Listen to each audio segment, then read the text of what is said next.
All right, everybody. We are live. So, welcome to New Justice Media, your voice for the world. One of my subscribers sent me this article regarding Texas community colleges, I guess, coming under fire, having to prove themselves going forward in 2023. And their budget is going to be depending on a number of things. So, let's get into this. Let's get started. Let's throw my main man here so we can get to this article here. You know what? I tell you what. I'm going to share this article with you all so you all can see exactly what I'm talking about. Give me a moment. Bear with me.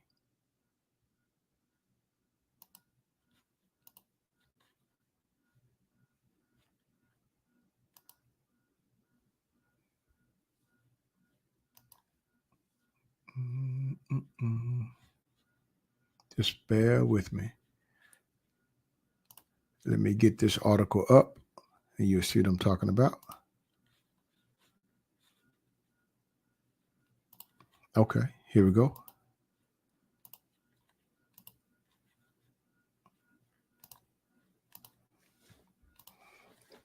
Bingo. This is KXAN News. So let's get to this. I'm going to let you all listen in here, and then we're going to get to this story, and you'll see what I'm talking about.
Okay, you all got that. Now, make sure I adjust my volume here.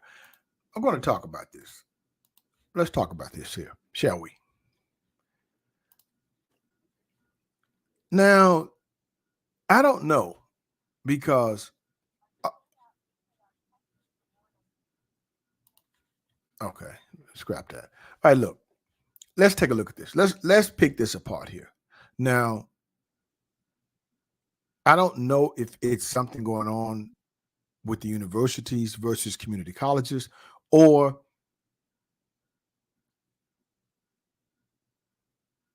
they want the community colleges to show their worth, because that's what it seems like to me. Now, you heard the young lady.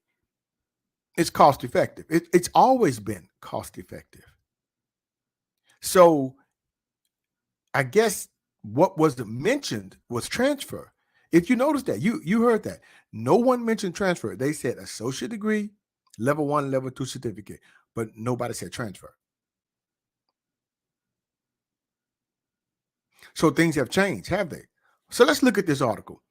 State lawmakers are considering a complete overhaul of how Texas divvies up funding to community colleges across the state. Now, I did hear in the article, and I saw in it that they were saying that they're trying to get more money to them, like up from 28%. But at the same time, they're looking at outcomes. So where's this going? Is the money going to be tied to the outcomes, or are you just trying to get more funding for underprivileged students to give them skills so they can afford to go to school to get certain skills to get adequate employment? But like I said before, transfer is not in there. So what are you talking about? What are you mentioning when you say, the associate degree? So you're cutting out the universities? I don't know. But let's finish this up. On Friday, the Texas House Appropriations Committee held a hearing to discuss access to and affordability of higher education. That included testimony from Higher Education Commissioner Harrison Keller, who also heads the Texas Commission on College Community Funding.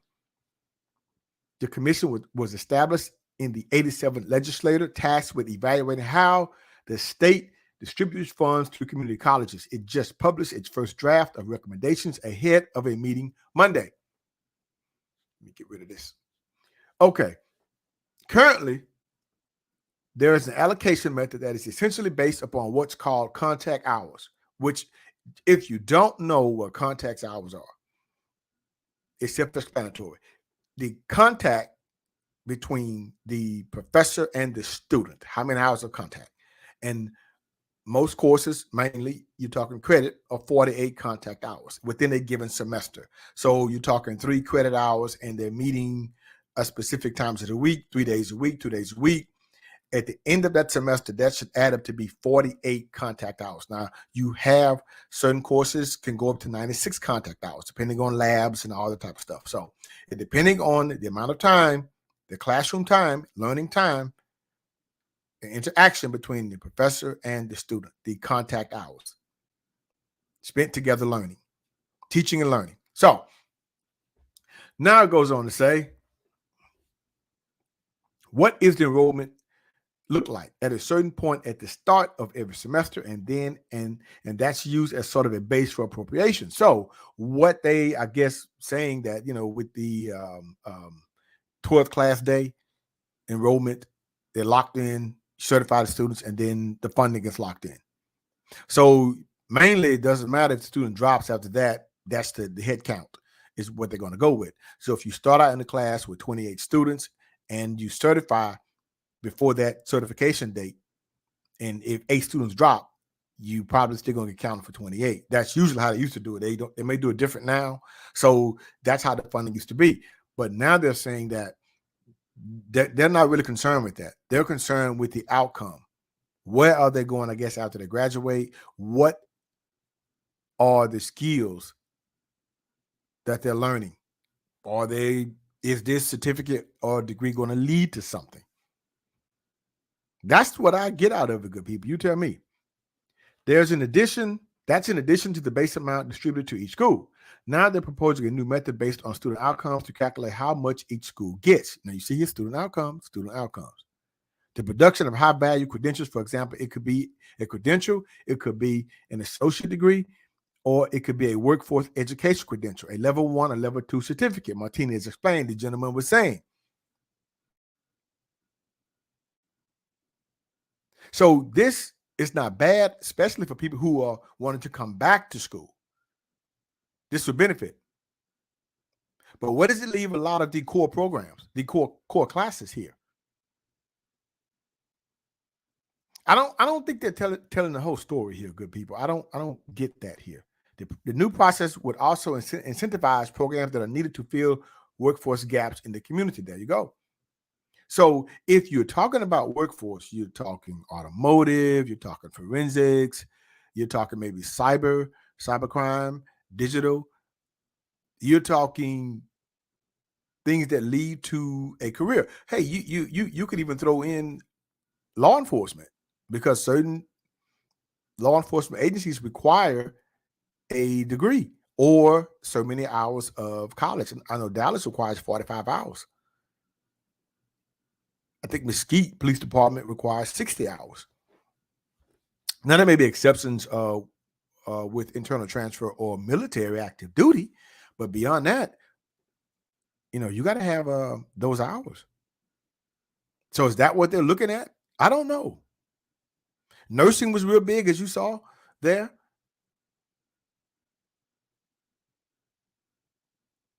But once again, what I didn't hear was transfer. I didn't hear that.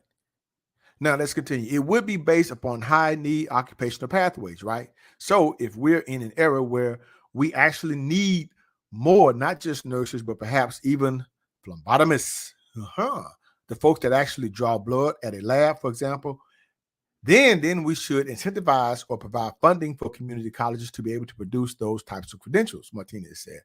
Okay. Additionally, the commission recommends increasing the amount of financial aid that the state offers students attending community colleges. But where's the aid? So where's this aid going to go? It seems to me this aid is going to go more to a workforce. That's what I'm getting at. Once again, though, you have a lot of community colleges that have liberal arts degrees, which therefore you have a lot of core programs. I mean, you have accounting, which is somewhat workforce. You have certificates in accounting with the data processing. You have a lot of things that a lot of people could utilize. So my question is, are they really targeting workforce programs? Are the community colleges being tasked with turning out more workforce programs rather than academic transfer? That's the question. That's the question. Now, Commissioner Harrison Kelly in the hearing this morning talked about the importance of trying to move funding for, I guess it's TIOG, so that tuition grant for community college students much higher than just 28%, being able to be funded and aim at least 70%. See, they're going to increase this big time, but who are they increasing it for? I really think they're going for workforce here. Here it is. Austin Community College released a statement to KXAN about the proposal, stating ACC is hopeful that the recommendations from the Community College Finance Commission will create more avenues for education and workforce success for Central Texans. Workforce success, in particular, recommendations that reward student achievement in critical need workforce programs and outcomes-based fundings are issues that community colleges and ACC have long supported. The statement continues, here in Central Texas, we also recognize the importance of ensuring ACC remains affordable. In that sense, we are encouraged by the Commission's stretch goal of increasing student take up of the Texas Educational Opportunity Grant, the TIOG program, to 70% of eligible students. Now, it says 70% of eligible students. How are you going to determine that? You know what I think it's going to be determined by? Income, yes. 1, 2. What are you majoring in? I'll determine that. Because if you, let's just say allegedly here, if you're going to major in some liberal arts degree or something, they're going to say, okay, where's it going to lead to? You might not get that grant. But if you say you're majoring in automotive technology or something, cybercrime, forensics, you probably won't get that grant. Because it leads to something. This is where they're going here. They're not saying it, but they didn't mention transfer. They didn't mention bachelor degrees. They didn't.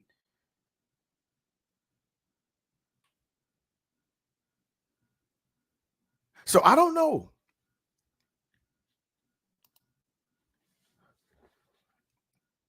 You tell me. I don't know, people. It's something to really, really think about.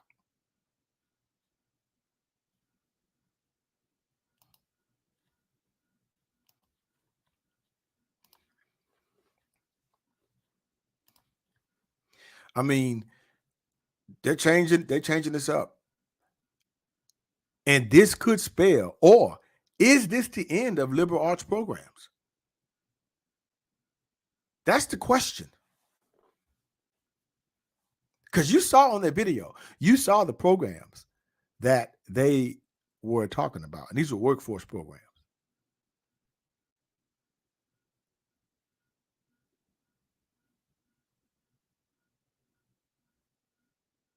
Is anyone else, I'm wondering, any professors out there in the state of Texas even talking about this?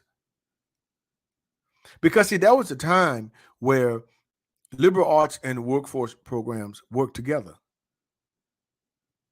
You had your transfer and you had your workforce. They did it work together. Now it seems to me they're separating the two. I'm just saying allegedly. Just go back and look at what it said. That was the article in the Dallas Morning News stating, do community colleges need to improve or prove their usefulness or something like that? I'm like, what? Huh? What? Or is this an attack on the community colleges? Is this something regarding universities? I don't know. Or is this a parting of ways?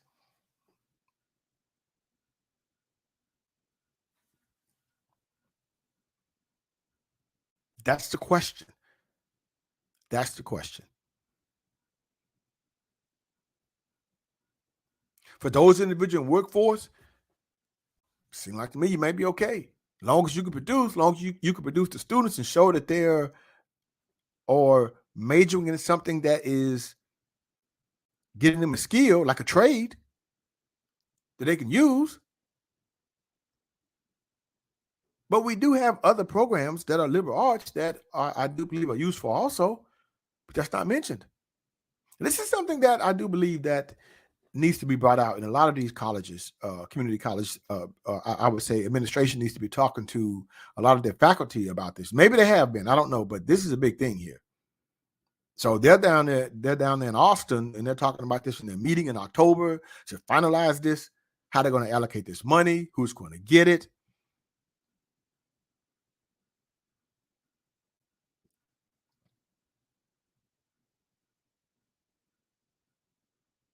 I don't know. I don't know. Is anybody talking about this?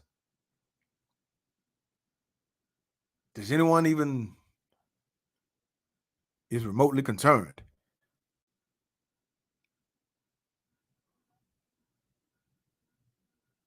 Because I don't know, are they saying that what the other programs are a waste of students' time? I mean, community colleges for years have been the most affordable. You're talking student debt. You're talking about student loans and all of this stuff. Sleepy Joe Biden talking about giving $10,000. It depends on how many loans you have. I mean, but something's better than nothing. That's true. So community colleges have always been a way to reduce that, where students can come out with very little debt. Now they're saying they got to prove their worth. Okay. Wow. Wow. So is this what is it, a war between workforce and liberal arts? Or if not, it seems like they're going to start one. I don't know. But this is something people need to be thinking about, those who are in higher education. Because you saw it on the video, they did not mention transfer. Not saying it, I'm not anti-transfer. I think it's great for those students who want to go on to get a bachelor degree to further their education. It's great, but that wasn't mentioned. They didn't mention that. They didn't mention anything about a liberal arts degree or transfer. They said associate degree, yes. But what associate degree were they referring to? Was it the liberal arts associate degree or was it a technical associate degree? That is the question. So anyway, I'm going to get on up out of here. I just wanted to jump on here because a few of my subscribers sent me that article, asked me to do a story on it. So I just wanted to get just give my 2 cents about it, and let me know what you all think about this. So this is Media Mike Speaks, host of New Justice Media. Subscribe, share, and like to keep me rocking on the mic. Have a good night.